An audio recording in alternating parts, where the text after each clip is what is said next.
மேசராசி அன்பர்களே, மே மாதம் எப்படி இருக்க போகுது?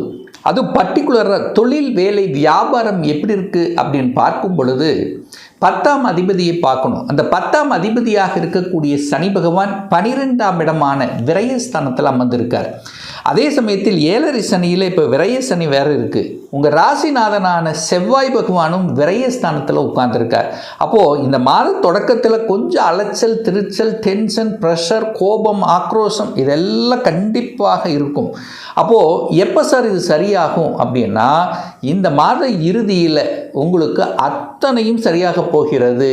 ஏன்னா செவ்வாய் பகவான் பார்த்தீங்கன்னா, அதாவது ராசிநாதன் விரயஸ்தானத்தில் இருக்கக்கூடிய ராசிநாதன் ஆட்சி பலத்தோட ஸ்ட்ராங்காக அமரப்போகிறார் இந்த மே மாதம் 11ஆம் தேதி.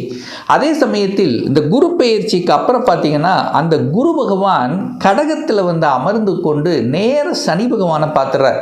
தொழில் ஸ்தானத்தின் அதிபதியான சனி பகவானை பார்க்கிறார், தொழில் ஸ்தானத்தையும் பார்க்கிறார். அப்போது தொழிலில் இருந்து வந்த கஷ்டங்கள் விலகப் போகிறதுன்னு அர்த்தம். அப்போது இந்த மே மாதம் 11ஆம் தேதியிலிருந்தே ஒரு ஆக்டிவேஷன் நடக்க போகுது. நல்ல சிந்தனைகள் உருவாகும், தொழிலில் சாதிக்கணுங்கிற உத்வேகம் இருக்கும், ஒரு நல்ல ஸ்ட்ராட்டஜி பிளான் வகுப்பீங்க. எப்படி, ஏன் அப்படின்னா புதன் வந்து உங்கள் ராசியில் உட்கார்ந்துருக்கார்.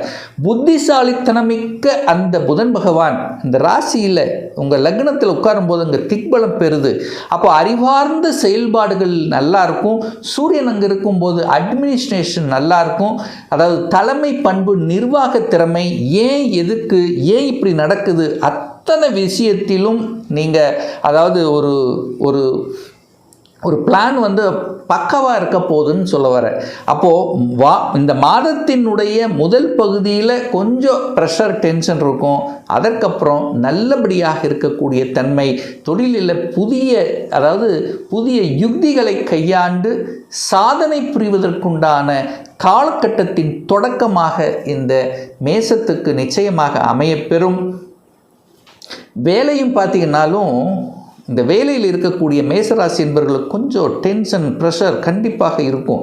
ஏன்னா சனி செவ்வாய் சேர்ந்தால இந்த இடத்துல ஒரு ஆக்ரோஷம் என்பது கண்டிப்பாக இருக்கும். சூரியன் வேற உங்கள் ராசியில் உட்கார்ந்துருக்காரா, அப்போ ஸ்ட்ரைட் ஃபார்வர்டாக இருப்பீங்க. எதுக்கு வளைஞ்சு நெளிஞ்சு போகக்கூடிய தன்மை இருக்காது, ஸ்ட்ரைட் ஃபார்வர்டாக இருப்பீர்கள். அதனாலேயே சில சமயங்களில் கோபம் வரும், ஆக்ரோஷம் வரும். நல்லா செஞ்சால் கூட ஏதாவது ஒரு டெம்ப்ட் ஆக்குவாங்க.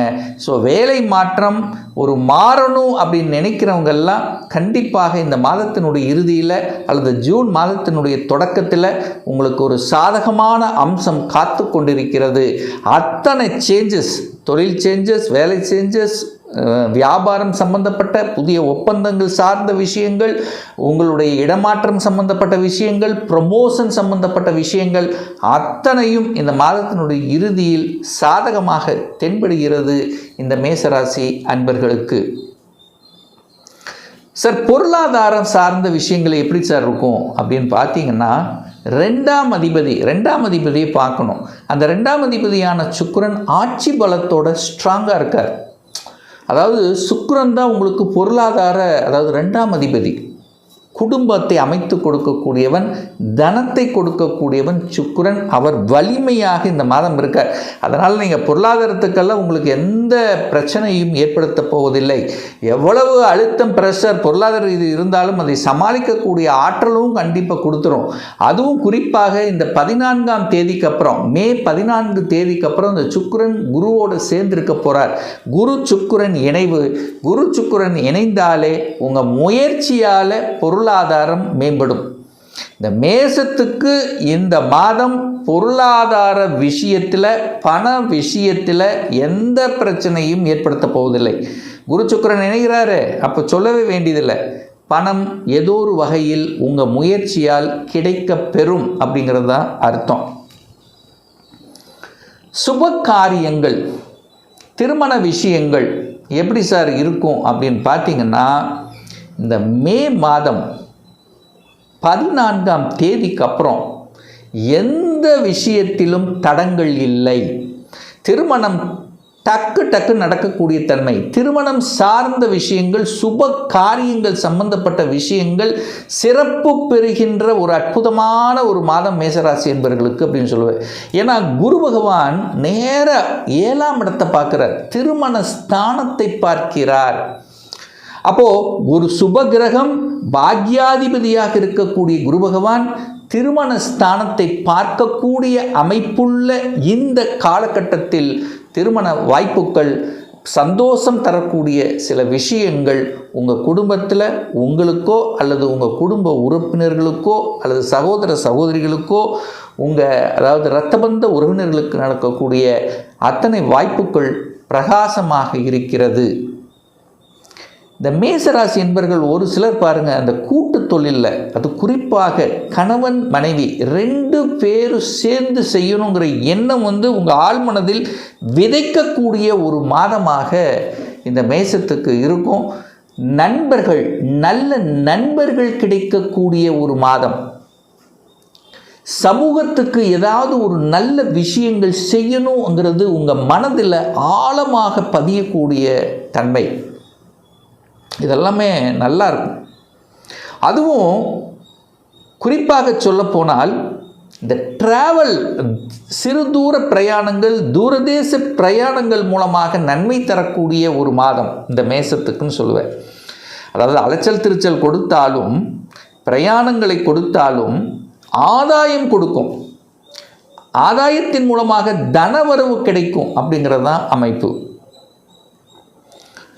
குழந்தைகள் நலன் எப்படி சார் இருக்கும், குழந்தையினுடைய படிப்பு சம்பந்தப்பட்ட விஷயங்கள் எப்படி இருக்கும் அப்படின்னு பார்க்கும் பொழுது, 5ஆம் அதிபதி குழந்தை ஸ்தானத்தின் அதிபதியாக இருக்கக்கூடியவர் சூரிய பகவான். அவர் உங்கள் ராசியிலேயே உச்ச பலத்தோட வலிமையை உட்கார்ந்துருக்கார். அப்போது குழந்தைகள் உங்கள் தலை மேலே உட்கார்ந்துருக்குன்னு அர்த்தம், அதாவது உங்களோட கலந்திருக்கிறதுன்னு அர்த்தம். அப்போ குழந்தை பற்றிய சிந்தனை ஓட்டங்கள் படிப்பு சார்ந்த விஷயத்தில் ஆழமாக உங்கள் மனசில் இருக்கும். எங்கே போய் படிக்க வைக்கிறது, என்ன மாற்றங்கள் எப்படி இருக்க போகுது, ஸோ இதை பற்றியான சிந்தனைகள் அதிகமாக இருக்கும். அதற்கு தகுந்த மாதிரி செயல் திட்டம் தீட்டக்கூடிய ஒரு மாதமாக இருக்கும். ஏன்னா புதனும் சூரியனோடு சேர்ந்திருக்கார். அப்போ கண்டிப்பாக அறிவார்ந்த செயல்பாடுகளில் தான் எதை படிக்கணும், என்ன செய்யணும் அப்படிங்கிறதில் அந்த திட்டம் தீட்டி செயல்படுத்தி வெற்றியடையக்கூடிய, உங்கள் கனவு நனவாகக்கூடிய ஒரு நல்ல மாதமாக இந்த மேசத்துக்கு அமையப்பெறுகிறது. அப்போ படிப்பு நல்லா இருக்க போது, குழந்தை நலம் நல்லா இருக்க போது, ஒரு சிலருக்கு குழந்தை பாக்கியம் கிடைக்கக்கூடிய வாய்ப்புகள், சந்தர்ப்பங்கள் இந்த காலகட்டம் சிறப்பு பெறும். சுகஸ்தானம் எப்படி இருக்க போகுது சார், ஹெல்த் சம்மந்தப்பட்ட விஷயங்கள் எப்படி இருக்குது, ஏதாவது ஹெல்த்தில் ஒரு பிரச்சனை வருமா? ஏன்னா சனி பார்க்கிறார், செவ்வாயும் பார்க்குது, 6ஆம் இடத்தை பார்க்குது. 6ஆம் இடம் என்பது எதிர்ப்பு, பகை தரக்கூடிய, அப்போ கொஞ்சம் உஷ்ணத்தன்மை, ஹீட் தன்மை இதெல்லாம் கண்டிப்பாக இருக்கும். மிகப்பெரிய ஒரு பலகீனம் என்னென்னா கோபம்தான். இந்த மேசத்துக்கு கோபம் அப்படியே வரும், ஏதாவது சொன்னாலும் அப்படியே கோபம் பட்டையாக வரும். இந்த கோபத்தை குறைத்து கொள்வது எல்லா விஷயத்திலும் நன்மை தரும். எது மேசத்துக்கு சில சமயங்களில் கால் வலி, உடல் வலி, இந்த கால் சம்பந்தப்பட்ட சில தொந்தரவுகள் வருவதற்கான வாய்ப்பு இருக்குது. ஸோ அதில் கால் வலி, மூட்டு வலி, இந்த மாதிரி கால் சம்பந்தப்பட்ட விஷயத்தில் கொஞ்சம் கவனம். ஹீட்டு, உஷ்ணத்தன்மை, ஏன்னா இந்த ஒரு 4 நாள் பார்த்திங்கன்னா செவ்வாயும் சூரியனும் 2 இணையுது மேசத்தில். அப்போ உஷ்ணம் சம்பந்தப்பட்ட, ஹீட்டு சம்பந்தப்பட்ட, எலும்பு சம்பந்தப்பட்ட பிரச்சனைகள் வருவதற்கான வாய்ப்புகள் தென்படுகிறது. ஸோ அதில் கொஞ்சம் கவனத்தோடு இருப்பது மேசத்துக்கு சிறப்பு. சார் வீடு, வண்டி, வாகனங்கள் இந்த மாதம் வாங்கலாமா, அதற்குண்டான ஒரு அனுகூல தன்மை இருக்கா அப்படின்னு நீங்கள் கேட்டிங்கன்னா, கண்டிப்பாக செவ்வாய் நிலத்துக்கு காரகன், வீட்டுக்கு காரகன் அப்படின்னு சொன்னாலுமே செவ்வாய், நிலம், இடம், நிலம் சம்பந்தப்பட்டாலே செவ்வாய் வேணும். அந்த செவ்வாய் 11ஆம் தேதி ஸ்ட்ராங்காக போகிறார் மேசத்தில், உங்கள் ராசிலேயே உட்கார்ந்து ரொம்ப ஸ்ட்ராங்காக போகிறார். அப்போ என்ன அர்த்தம் ஆகுது, நிலக்காரகன் வலிமை பெறுகிறது, சுக்கிரனும் பார்த்தீங்கன்னா ஆட்சி பலத்தோட ஸ்ட்ராங்காக இருக்கார், குருவோட சேர போகிறார். அப்போ அதுவும் சாதகமாக இருக்குது.